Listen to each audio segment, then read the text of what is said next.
Assalamualaikum warahmatullahi wabarakatuh. Halo teman-teman, perkenalkan nama saya Ayu Feryatma dengan nomor induk mahasiswa 2120201038. Saya dari Universitas Islam Negeri Raden Patah Palembang dari program studi Pendidikan Guru Madrasah Ibtidaiyah. Di sini saya akan mempresentasikan hasil mini riset saya yang berjudul Organ Pernapasan, Sistem Pernapasan Manusia, Penyakit pada Organ Pernapasan Manusia, dan Cara Memeliharanya. Adapun tugas ini untuk memenuhi mata kuliah pendalaman IPA MI dengan dosen pengampu Pak Dian Andesta Buyuri MPD. Selamat menyaksikan. Adapun latar belakang saya melakukan penelitian ini agar kita semua dapat mengetahui dan menambah wawasan kita mengenai tentang bagaimana cara manusia itu bernapas, apa saja organ yang terdapat pada pernapasan manusia, dan penyakit apa saja yang terdapat pada organ pernapasan manusia, dan bagaimana cara memeliharanya. Perencanaan. Pada perencanaan ini saya membuat sebuah media berupa sistem pernapasan manusia dan alat eksperimen pada paru-paru. Adapun alat dan bahan yang saya gunakan, yang pertama alat, yaitu perlengkapan alat tulis, lem tembak, double tip, selotip, gunting, cutter, penggaris, dan korek api. Adapun bahan yang saya gunakan untuk membuat media dan alat eksperimen ini, yang pertama yaitu 2 buah karton warna kuning dan warna hitam, yang kedua kertas origami, yang ketiga kardus bekas, yang keempat tulisan print out dan gambar print out, yang kelima selang air ukuran 1 meter kurang lebih, yang keenam 2 botol aqua bekas, yang ketujuh sedotan pop ice 9 buah, yang ke-8 kalet gelang secukupnya, yang ke-9 pipa L 1 buah, yang ke-10 2 buah balon, dan yang ke-11 kapas secukupnya, dan yang terakhir yaitu 1 batang rokok. Dalam proses perencanaan ini, saya membuat 2 hipotesis atau 2 pertanyaan yang akan saya buktikan pada media sistem pernapasan manusia dan alat eksperimen pada paru-paru. Adapun hipotesis atau pertanyaan yang saya buat, yang pertama, jika diperhatikan pada sistem pernapasan manusia, bagaimana sih manusia itu bernapas dan organ apa saja sih yang berperan pada pernapasan manusia? Yang kedua, setelah kita mengetahui jawaban dari nomor 1 dengan menggunakan alat eksperimen pada organ paru-paru yang telah kita buat tadi, yang telah saya buat tadi, apa yang akan terjadi jika salah satu organ pernapasan tidak berfungsi atau rusak? Pelaksanaan. Dalam pelaksanaan ini saya membuat langkah-langkah pembuatan media yang saya buat tadi. Adapun langkah-langkah pembuatan media sistem pernapasan manusia, yang pertama, siapkan alat dan bahan. Yang kedua, ambil kardus, lalu gambarlah pada sesuai dengan bentuk kepala manusia dan badan manusia. Begitu juga pola lainnya, seperti paru-paru, laring, trankea. Yang ketiga, guntinglah pola-pola tersebut dengan rapi mengikuti pola yang telah digambar tersebut.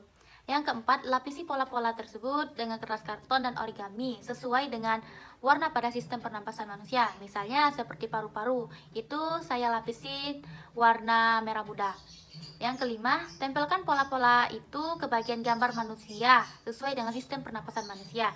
Yang keenam, buatlah alat penyangga agar pola setengah manusia tadi atau sistem pernapasan manusia tadi dapat berdiri dengan menggunakan kardus. Yang ketujuh, kemudian sambungkan selang ke pipa L, tapi sebelum disambungkan, pipa L-nya diberi lubang terlebih dahulu dengan menggunakan paku panas.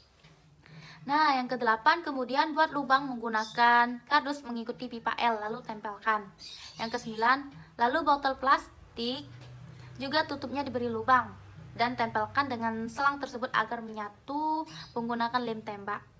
Yang ke-10, pasanglah 2 balon pada selang yang telah kita lengkapkan ke pipa L tersebut dengan menggunakan karet gelang.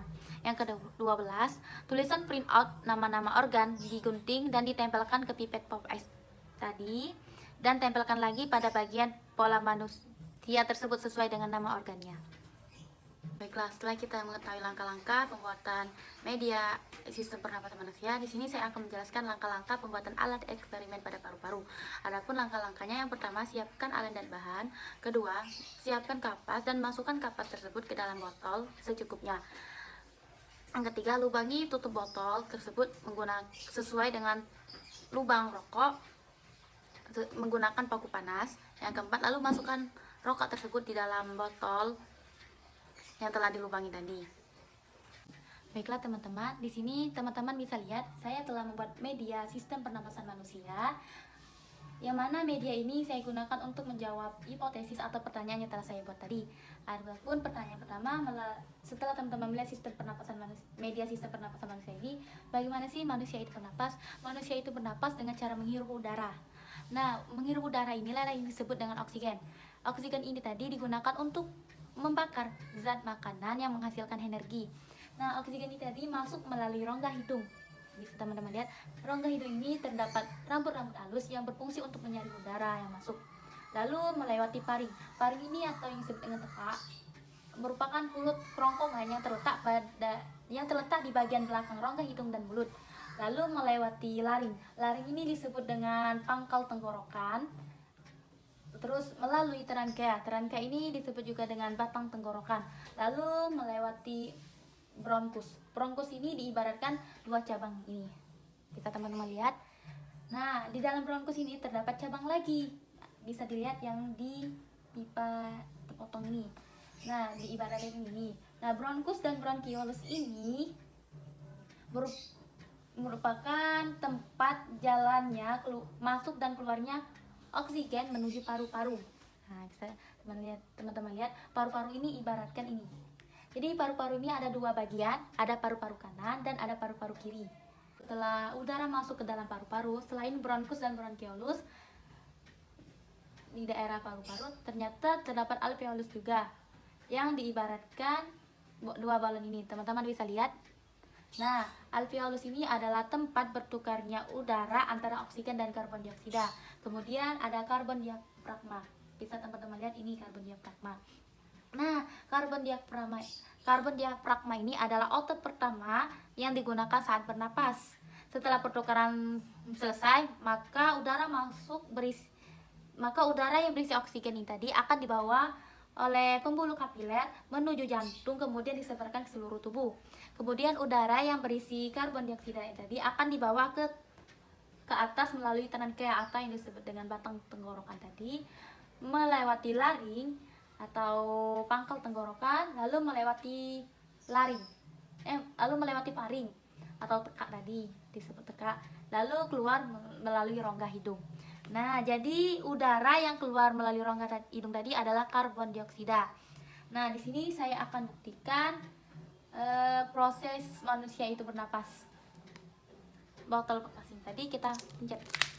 Nah, maka paru-paru akan mengembung. Itulah proses manusia itu bernapas.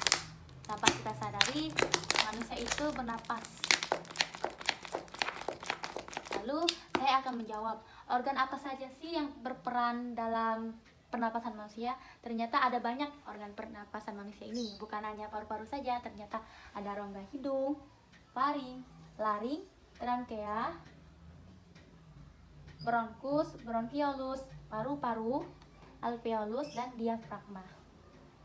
Jadi itulah jawaban nomor 1 yang telah saya buktikan.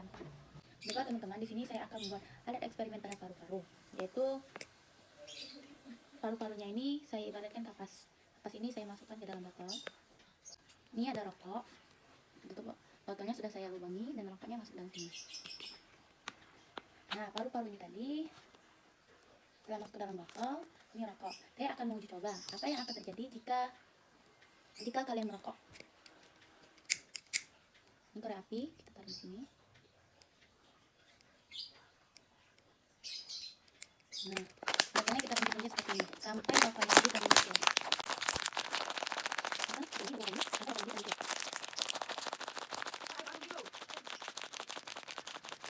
Lalu, kita lihat apa hasilnya. Ini, yang paru-parunya mulai berubah. Kita lihat. Ini inilah hal yang menyebabkan kita merokok. Nah, ini hasilnya yang tadi.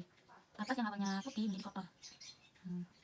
Baiklah teman-teman, adapun tujuan saya melakukan eksperimen tadi ialah untuk menjawab pertanyaan hipotesis yang saya buat tadi untuk nomor 2. Yang mana pertanyaannya itu, apa yang akan terjadi jika salah satu organ pernapasan pada manusia itu rusak?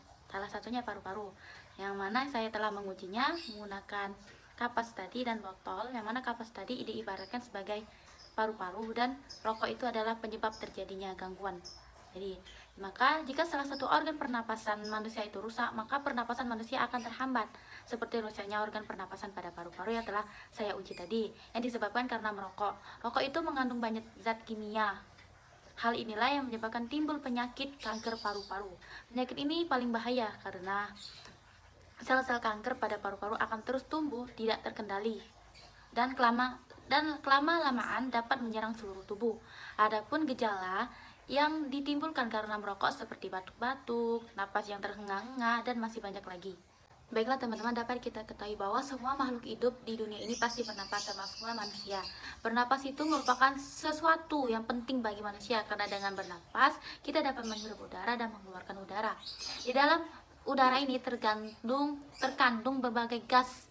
Salah satunya adalah oksigen yang dibutuhkan oleh tubuh kita untuk bernapas.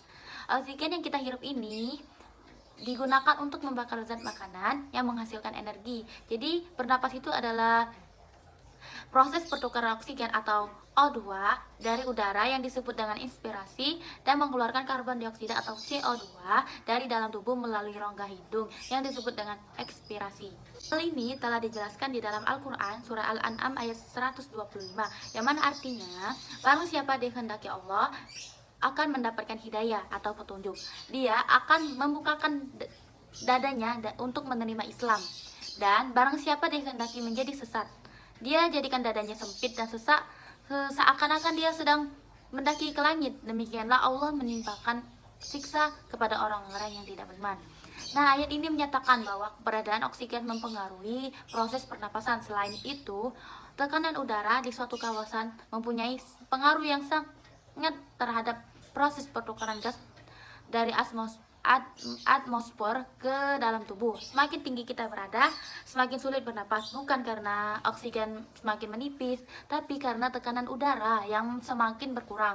Di dataran tinggi seperti pegunungan, tekanan udara 30% lebih rendah dibandingkan di permukaan laut. Karena molekul bergerak lambat, oksigen lebih sulit masuk ke sistem pernapasan kita. Sebagai manusia, kita wajib bersyukur atas apa yang telah diberikan Allah SWT kepada kita berupa karunia, kesuburan tanah, dan musim hujan, sehingga banyak tumbuh-tumbuhan yang dapat hidup untuk menyediakan oksigen O2 dan bagi kita dan menyerap karbon dioksida CO2. Nah, dalam hal ini telah dijelaskan Allah Subhanahu wa taala di dalam Quran surat Ar-Rahman, yang mana ayat ini tertulis berulang kali dan dibaca berulang kali sebanyak 31 kali, yang mana berbunyi fabi ayyi rabbikuma tukadziban, yang artinya nikmat Tuhan kamu manakah yang kamu dustakan.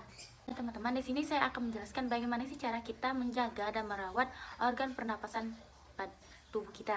Yang pertama itu merawat organ pernapasan. Ada beberapa cara untuk melakukannya. Yang pertama, membersihkan rongga hidung secara teratur, bulu halus dan rambut yang berfungsi untuk menyaring kotoran. Yang kedua, memeriksa kesehatan pernapasan ke dokter dengan teratur. Adapun yang kedua, menjaga kesehatan organ pernapasan. Ada beberapa cara. Yang pertama, makan makanan yang bergizi yang mengandung 4 sehat 5 sempurna agar daya tubuh kita terjaga baik. Yang kedua, berolahraga secara teratur supaya alat-alat pernapasan terlatih baik sehingga dapat berjalan baik. Yang ketiga, beristirahat secukupnya. Yang keempat, posisi tidur yang benar, miring ke kanan dan jangan terlungkup, sebagaimana yang telah diajarkan oleh Nabi Muhammad SAW. Sebagai tidurnya orang ahli jannah atau ahli surga. Dengan begitu, secara otomatis pala akan mengalir selama perlahan napas dan terdiamnya tubuh dalam tidur.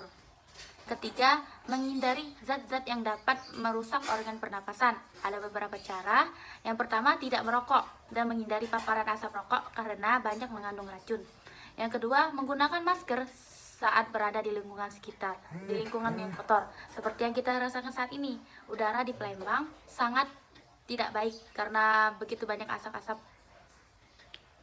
Yang ketiga, mengurangi konsumsi makanan dan minuman yang mengandung banyak gula dan bahan kimia seperti micin karena dapat merangsang lendir pada paru-paru sehingga kapasitas udara yang disimpan dalam paru-paru akan lebih sedikit. Baiklah teman-teman, mungkin itulah hasil mini riset saya. Semoga bermanfaat untuk teman-teman semua. Apabila ada kekurangan saya mohon maaf, dan kepada Allah saya mohon ampun. Saya akhiri. Wassalamualaikum warahmatullahi wabarakatuh. Sampai jumpa.